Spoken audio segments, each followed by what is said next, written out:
Hola, soy Miguel Zapata Ferreira, profesor de literatura, cultura, lengua en los Estados Unidos. Ya había anunciado y había prometido que iba a explicar el origen, el uso, evolución del pronombre personal thou del inglés, sus distintas formas, adjetivo posesivo, pronombre objeto directo, y también cómo este pronombre está relacionado con otros pronombres en otras lenguas, romances y también algunas lenguas germánicas, el alemán, por ejemplo. Así que vamos a ello. Voy a compartir este archivo en Word con ustedes que preparé para que sea un poco más fácil seguir esta charla. Primero que todo, en un video anterior estuve hablando sobre las formas que toman los distintos pronombres en distintas lenguas. Les dije, por ejemplo, que el pronombre personal tú del francés, del italiano, provienen del latín tú. Y dije que tú es sencillamente la forma del singular de la segunda persona. El plural de tú es vos. Y dije también que no tenía en latín, por lo menos inicialmente, eh, ninguna connotación de formal e informal. Eso viene después. Igual, esa connotación de formal e informalidad se desarrolla en las otras lenguas romances y también va a desarrollarse en inglés. Así que vamos a ver ahora sí más de cerca el caso del pronombre personal thou. Primero que todo, en el inglés antiguo, este pronombre se pronunciaba thou. Es decir, la consonante que tenemos ahí, que es la misma consonante del castellano, de la región castellana de España y otras cosas, era una consonante, es una consonante interdental fricativa sorda. La consonante que tenemos en cepillo, zapata, etc. Luego, esa consonante se cambia a do, ahora es una consonante casi la misma, fricativa, interdental, pero ahora es sonora. Igual que tenemos ese equivalente en inglés moderno en they, that, etc. Es decir, tho se cambia a tho. Y por cuestiones vocálicas que existen en inglés, que existen en alemán, esa vocal o se diptonga, se bimatiza hasta llegar a la forma thou, que es como se pronunciaba en el siglo XIII, XIV, como se pronuncia todavía en algunas partes del mundo angloparlante. Bien, ahora, la forma thou es el nominativo de ese pronombre personal, es decir, es un sujeto. Tú estudias, tú eres, tú vas. Thy es el genitivo, es decir, indica una posesión. Thy se utiliza como adjetivo posesivo, thy book, thy pen. Y thee es la forma tanto del acusativo como del dativo. Es decir, tanto un objeto directo como un objeto indirecto. Por supuesto, el objeto directo necesita una preposición. En el ejemplo que les puse aquí, te vi en la calle, te es un pronombre de objeto directo. Te di el libro es un pronombre de objeto indirecto. Sería entonces algo así como I saw thee in the street, no on the street, como se dice en Inglaterra. I gave thee the book. Thee sería un objeto indirecto. Thine es también un pronombre posesivo, no un adjetivo posesivo, sino un pronombre posesivo. Por ejemplo, mi libro es bueno, el tuyo es mejor. El tuyo es un pronombre posesivo. Thine is better. Y también se utiliza thine para reemplazar a thy, es decir, al adjetivo posesivo, cuando el sustantivo que lo sigue empieza por una vocal o sonido vocálico. Por eso encontramos en Shakespeare frases como thine eyes. En vez de decir thy eyes, se oye mal, se oye feo a los oídos de los hablantes del inglés de esa época. Entonces se reemplaza thy por el pronombre posesivo thine, thine eyes. Bien, como ya dije, thou era solamente la segunda persona, no tenía ninguna marca de formal o informal, era sencillamente la segunda persona. El plural de thou es ye. Ye es el nominativo, sujeto, you, el acusativo y también el dativo. Your es el genitivo, es un adjetivo posesivo, your book, your pen. Yours es el pronombre posesivo, your book is good. I mean, his book is good, but yours is not that good. En este caso, yours es un pronombre posesivo. Bien, las formas que le corresponden o correspondían al thou en su conjugación terminan normalmente en EST o ST, dependiendo de las características fonológicas anteriores a esa desinencia terminación, tanto para el presente como el pasado del indicativo. Por ejemplo, thou knowest en presente, thou knewest en pasado. En el verbo conducir, thou drivest, thou drovest, etc. Es interesante notar que estas mismas características de conjugación aparecen en el alemán. Vemos que en alemán la segunda persona, tú, du, por ejemplo, du hast, tú tienes, y du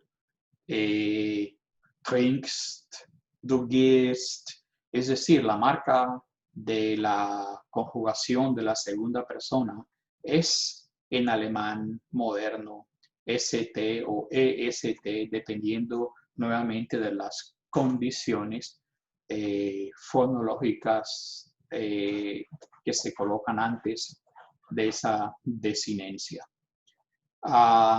La conjugación del vosotros, el ihr del alemán, es distinta, no lleva esa S. Por ejemplo, ihr habt, ihr fahrt, no lleva la S, que es la marca de la segunda persona singular.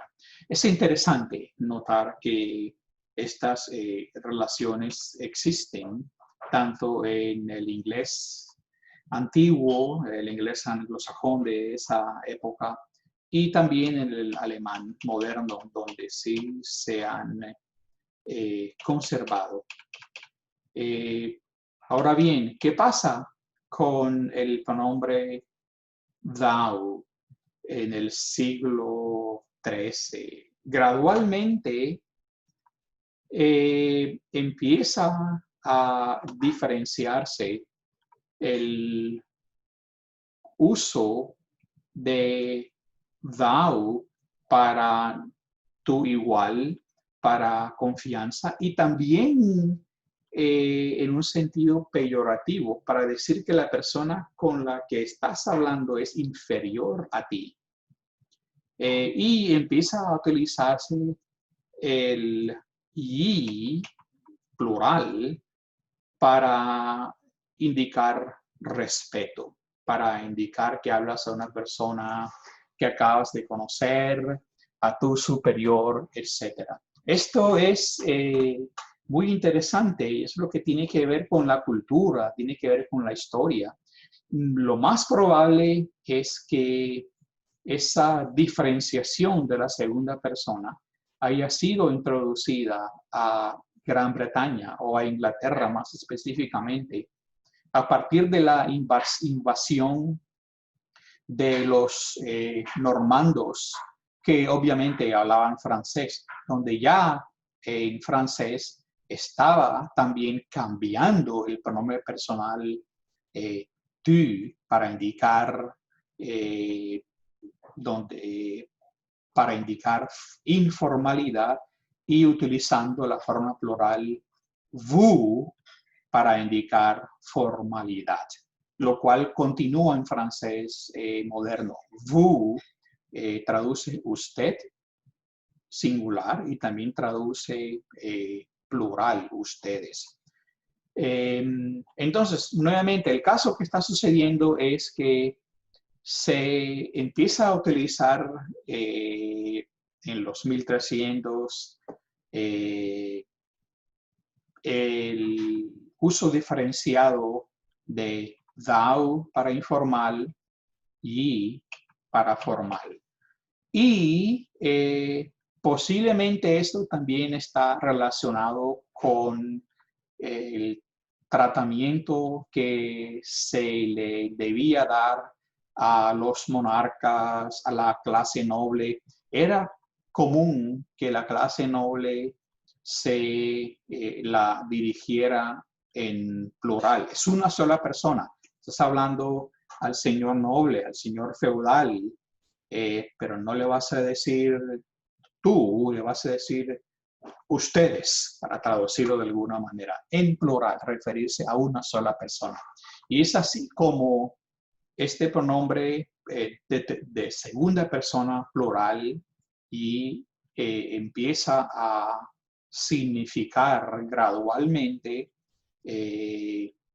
usted, lo que tenemos en español, y empieza también una declinación, un decaer de ese pronombre personal thou. ¿Por qué? Creo que por las mismas razones, porque empieza el movimiento de las personas desde el campo a las ciudades, hay personas que no conoces, hay quién sabe con quién estás hablando, no vas a correr el riesgo de parecer no educado, descortés. Entonces, lo más apropiado, lo más seguro sería llamar a la persona ye en vez de intentar llamarle thou. Quién sabe si la persona se molesta.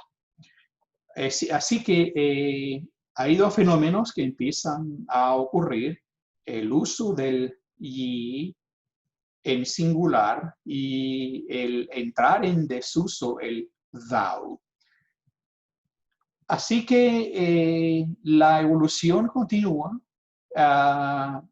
El pronombre personal thou sigue usándose en algunas partes del Reino Unido, Inglaterra, Escocia. Sigue utilizándose en algunas regiones en Australia. No podemos decir que thou ha desaparecido. Lo que sí podemos decir es que de una manera general está en desuso.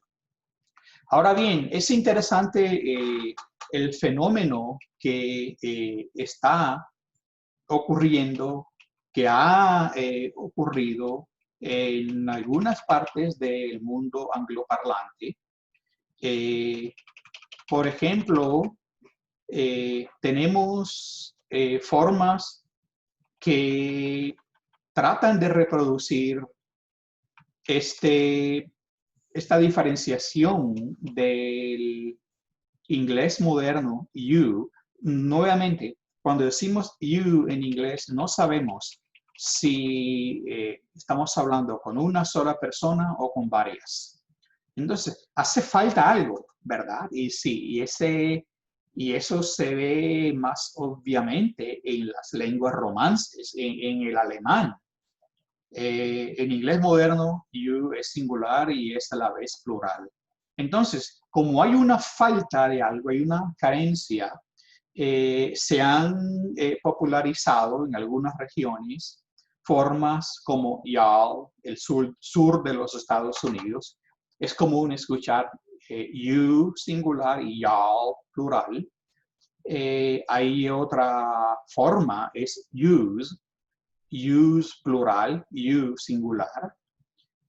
A veces se dice use here o use here para indicar el plural de you. Es necesario aclarar que estas formas son consideradas dialectales. A veces son consideradas como formas no educadas. A veces identifican también el grupo étnico de la persona. Por ejemplo, en el sur de los Estados Unidos, si una persona dice y'all, enseguida empiezan a pensar si es de una etnia afroamericana. Todas estas cargas connotativas aparecen en este pronombre. Lo que quiero decir es que you obviamente es un pronombre hoy en día singular y plural, pero para tratar de compensar por esa falta de claridad, se han utilizado y se han desarrollado formas dialectales que coexisten en muchas partes del mundo angloparlante, como y'all, yous. Hay otras que he escuchado, yuns, no sé si es you, youngs, no sé, pero hay otras formas adicionales a y'all y yous. Para terminar esta idea, me parece muy interesante el observar que esta forma del inglés antiguo, el inglés anglosajón, thou es prácticamente la misma del du del alemán, y esta forma du del alemán también es de la misma familia con tú del castellano, tú del italiano, tu del francés y obviamente tú del latín. La diferencia entre T y D es muy poca. T y D son ambas consonantes oclusivas dentales. La diferencia está en que la T, el fonema T es sordo y el fonema D es sonoro. Y a este concepto se le llama en fonología pares fonológicos, cuando dos fonemas se parecen en sus demás rasgos, pero se diferencian por la sonorancia. Y esta es una cosa que merece otro video donde explique estas características, los pares fonológicos, pero por ahora creo que es claro lo que quiero proponer, que si hay una relación entre este pronombre personal en distintas lenguas, es obvio que exista esa relación en francés, italiano, castellano, porque obviamente son lenguas romances, pero no parece tan obvio en alemán ni en el inglés antiguo, du, thou, porque obviamente no son lenguas romances. Es decir, el tu, tú del francés, italiano, castellano, respectivamente, provienen directamente, son derivaciones del tú del latín, pero no el du del alemán ni el thou del inglés antiguo. Así que lo que tenemos es un ancestro más viejo que es común a estas distintas lenguas, tanto al latín, las lenguas neolatinas, como al alemán. Y los lingüistas han propuesto que esta forma proviene de lo que ellos han llamado el bloque indoeuropeo. Es decir, hay similitudes entre lenguas que son alejadas en la familia, como repetimos el inglés, el alemán, el latín, el griego, pero hay un ancestro común a todas esas lenguas, que es el indoeuropeo, y es el que permite que se encuentren palabras provenientes, perdón, que se encuentren palabras en estos idiomas distintos basadas en esta lengua mucho más antigua. Eso es lo que hemos llamado el indoeuropeo. Me gustaría saber, aprender un poco más sobre cómo este proto-indoeuropeo se desarrolla, pero por el momento creo que la idea está clara. Du del alemán, thou del anglosajón, son muy parecidos. Du se utiliza en alemán moderno para la segunda persona informal. En anglosajón, thou se usa de una manera aislada para significar algo informal también. Sin embargo, en su origen sabemos que no existía ninguna diferenciación de formalidad e informalidad. Thou era simplemente segunda persona singular, ye, no you, ye era el plural. Creo que esto aclara la situación. Ahora bien, en algunos textos del siglo XVI, siglo XVII, en Shakespeare, en la Biblia King James, vamos a encontrar las formas del thou y sus conjugaciones verbales correspondientes. La pregunta interesante es qué forma vamos a utilizar para rezar, para hablar con Dios, para hablar con Jesucristo. Pues el francés, el castellano, escogieron las formas informales, es decir, tú, Jesucristo, tú eres mi amigo, tú eres mi hermano. Hablo contigo, Sagrado Corazón, hablo con vos, Sagrado Corazón. Y en inglés, pues empezó también a utilizar thou, la forma que se había convertido ya en informal.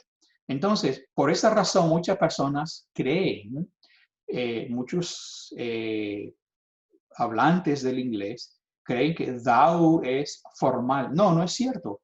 Thou adquirió, como ya dije, la connotación de informal.